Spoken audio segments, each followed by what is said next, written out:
Hello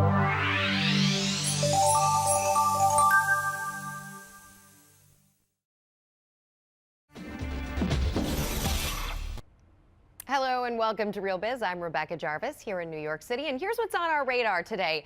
A company calling itself the Whole Foods of fashion, a CEO who is all revved up about a 50-year-old American favorite, and a few predictions for what's in store for your money in the new year. We open up the books today here on Real Biz, and we want to get right to it. They've been described as the Whole Foods of fashion. Their ethical clothing lines are all over the place. Soraya Jarabi and Maxine Bédat have created the clothing company Zady and coined the Whole Foods of fashion. So it's great to have both of you with us. Great to be here. I've been to your pop-up shop in LaGuardia. It was actually really exciting. The morning that I saw it was the very first morning. Actually, it was the day before that you had gone live. Right. So how's it going? It's been so great. It's so much fun to meet all these folks from not just across the country, but from all around the world, getting to meet and speak to them and seeing their reaction to, you know, what we're calling the Whole Foods of fashion. It's been great. So tell me what that is. What is being the Whole Foods of fashion?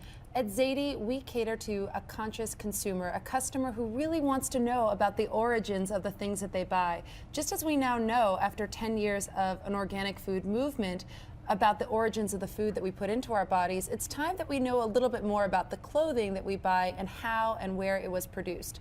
So at Zady, we source the globe. We look for the very, very best products we can absolutely find, the highest quality materials, the most beautiful and stylish designs, and we give the story behind every single thing that we sell on Zady.com. So what's the story? You gave me these earrings to wear today, which I love. They're great. What is the story behind these earrings? Tell me. Well, those earrings are hand-hammered brass from California. The designer's name is Marissa Haskell, and she's absolutely wonderful. She goes to her local hardware store to find the brass, and she uses a laser cutter to cut out the designs, so they're absolutely unique, one of a kind. We think that it's a wonderful alternative to gold. It's at an affordable price point, and they look stunning on you. What is the price point? Those are about $99. $99. And it's interesting because everything that you just mentioned about these earrings, imagine walking into any retailer right now and getting that kind of description about the person who made it and the type of quality of material. You don't get that these days. You don't get that. And that's what I think, you know, when we have in our pop-up shop, that's what people are really loving, is that story. They get to feel that connection, and it feels so good. And it also looks great on a lot of different people. And so that's what we're really looking for, is what are those pieces that people will want to wear for years and years to come? You brought a number of really cool pieces with you today. Yeah. I'm curious though, how much do you think people want those stories? How much do people actually care about the origins of their fashion? We think that they care quite a bit. I mean, you can get clothing anywhere. It can cost from $0, you know, all the way to tens of thousands of dollars. But what really matters at the end of the day for people is the emotional connection that clothes gives you. Does it make you feel good? Well, how does it make you feel good? It makes you look good, and you know where it comes from. And so it's really developing that emotional connection, and people are really excited about it. We talked after some of those fires in Bangladesh, in the factories in Bangladesh, where so many workers, human beings, were literally killed for the sake of fashion. And you were both of you so adamant about putting an end to that kind of thing and making the consumer more conscious of what's going on behind the scenes. It really must stop. It absolutely must stop. Big box retailers can no longer produce clothes unethically and get away with it. I think that the time is now for a change.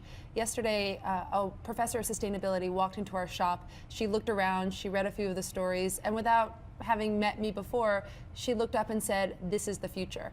I mean, it's those kinds of reactions that make us feel really great that Zady is onto something, and we want to be as big as Whole Foods one day. We want people to recognize us as a brand that they can trust and a brand they can turn to when they want stylish and sustainably produced items. Speaking of that future, what is the goal outside of being the Whole Foods of fashion? You want to be bought? Do you want to sell? Do you want to be on every block in America? What's the goal? Well, we're just 3 months old. We have really grand plans, obviously. We've started with the pop-up shop, and that will be the first, we hope, of many brick-and-mortar experiences that we hope to provide. We're also shipping domestically now, but looking to expand that as well. So there's so many avenues to explore and to expand on, and it's a bright future ahead for us. So tell people, outside of the LaGuardia pop-up, where can they buy these things right now? You can go to www.zady.com. It's ZADY.com. And they can follow us on Twitter, on Facebook, on Pinterest, just about everywhere. Instagram, just by looking for @Zady.